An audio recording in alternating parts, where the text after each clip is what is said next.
Vedica Limited with a limited investment fund of rupees 6 lakh is evaluating the desirability of 5 investment proposal. 5 proposal हमारे पास. Their profile are summarized below. MNOPQ investment कितना करना वो दिया हुआ है, annual inflow दिया हुआ है और इन सब की लाइफ इन ईयर दे रखी है. N and Q are mutually exclusive. N and Q are mutually exclusive का मतलब है कि अगर एन को एक्सेप्ट करते हो तो क्यू नहीं होगा, और अगर क्यू को एक्सेप्ट करता हो तो एन को एक्सेप्ट नहीं करना है. दोनों में से कोई भी एक प्रपोजल आप एक्सेप्ट करोगे, दोनों इकट्ठे आप कोई भी कॉम्बिनेशन में नहीं ले सकते. Cost of fund, cost of capital की रेट दे रखी है हमें 10%. Find out feasible combination of project and rank them on the basis of NPV extracted from the table. आपको ये बताना है कि हमारे पास टोटल 6 लाख है, तो हमें इस 6 लाख का कैसे यूज़ करना है, कौन कौन से प्रोजेक्ट हमें इसमें एक्सेप्ट करना है. सबसे पहले तो इन सारे प्रोजेक्ट, अच्छा यहाँ पर दिया हुआ नहीं कि प्रोजेक्ट डिविजिबल है, अगर नहीं दे रखा है तो प्रोजेक्ट इनडिविजिबल होता है. तो हमें सबसे पहले तो इन सारे प्रोजेक्ट की एनपीवी निकालनी पड़ेगी. आउटफ्लो तो दिया हुआ है मगर पीवी ऑफ कैश इनफ्लो हमें नहीं पता. एनुअल इनफ्लो दे रखी है और लाइफ दे रखी है और पी फैक्टर की क्यूमुलेटिव वैल्यू दे रखी है. तो हम पहले तो पीवी ऑफ कैश इनफ्लो निकाल लेते हैं. PV of cash inflow MNOP और Q. M की इनफ्लो है 36,000, लाइफ 10 साल है, 10 साल के पी फैक्टर की टोटल होती है 6.145. N में इनफ्लो है 1 लाख, 4 साल का प्रोजेक्ट है, 4 साल के पी फैक्टर की टोटल 3.170. O में 60,000 इनफ्लो है, प्रोजेक्ट 8 साल का, 8 साल के पी फैक्टर की टोटल 5.335. P इनफ्लो 80,000 है, प्रोजेक्ट 16 साल का है, 16 साल के पी फैक्टर की टोटल 7.824. और Q 60,000 है, ये प्रोजेक्ट 25 ईयर का है, 25 ईयर के पी फैक्टर की total 9.077. 36,000 multiply by 6.145, 2,21,220. 3,17,000. 60,000 into 5.335, 3,20,100. 80,000 into 7.824, 6,25,920. और 60,000 into 9.077, 5,44,620. ये PV of cash inflow. NPV MNOPQ. PV of cash inflow 221,220, 3,17,000, 3,20,100, 6,25,920 और 5,44,620. Minus outflow. आउटफ्लो इसका 1 लाख, 2 लाख, 2,40,000, फिर 3 लाख और 4 लाख.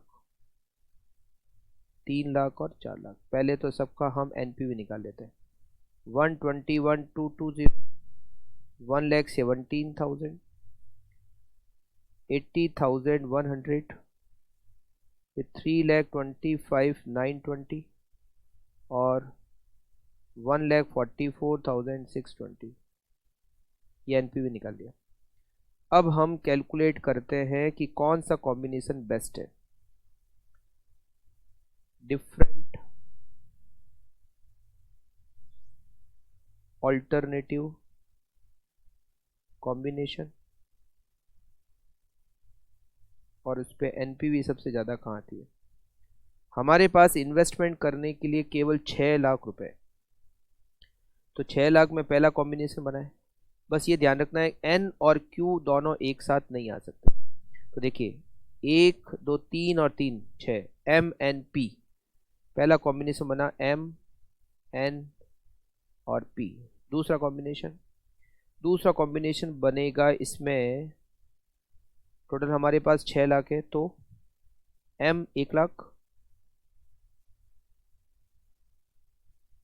फिर इसमें ऐड करेंगे 240 O, M और N और ओ, MNO, टोटल होता है 540, ठीक है। MN और O, तीसरा कॉम्बिनेशन 6 लाख से कम इन्वेस्ट हो सकता है, ज़्यादा नहीं। तीसरा कॉम्बिनेशन में Q और N दोनों नहीं हो सकते। Q और N का कॉम्बिनेशन तो बताया 2 और 6 6, मगर दोनों एक साथ नहीं हो सकते, तो ये कॉम्बिनेशन नहीं बनेगा। तीसरा कॉम्बिनेशन बनाएंगे हम Q और 4 लाख और M 1 लाख। Q और M का कॉम्बिनेशन बन सकता है 4 लाख और 1 लाख 5 लाख, टोटल 6 लाख है। तो इसके साथ में N जोड़ नहीं सकते, O जोड़ नहीं सकते, P जोड़ नहीं सकते, तो M और Q का कॉम्बिनेशन बनेगा M प्लस Q। फिर कॉम्बिनेशन कैसे बनाएंगे? फिर कॉम्बिनेशन बनेगा O और P, केवल 540, क्योंकि इसके साथ में कुछ और ऐड नहीं हो सकता। जिसके साथ में कुछ और ऐड हो सकता है वो कॉम्बिनेशन नहीं बनेगा, O प्लस P। फिर अगला कॉम्बिनेशन क्या बनाएंगे? अगला कॉम्बिनेशन यहाँ पर और कुछ नहीं बनता है, 4 कॉम्बिनेशन ही बनता है। MNP, M की NPV आती है 121,220 प्लस, N की आती है 1,17,000 प्लस, P की आती है 325,920, टोटल NPV आती है 5,64,140।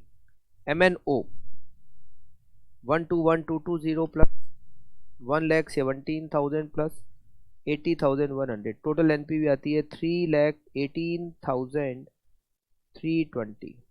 M और Q, M में 121,220 प्लस, Q में 144,620, 265,840, और O और P 80,100 प्लस 325,920, 406020, 406020। सबसे ज़्यादा है MNP। Project M N and P should be accepted. हमारे पास जो 6 लाख है वो इस तरह से इन्वेस्ट करें, MNP में इन्वेस्ट कर दो।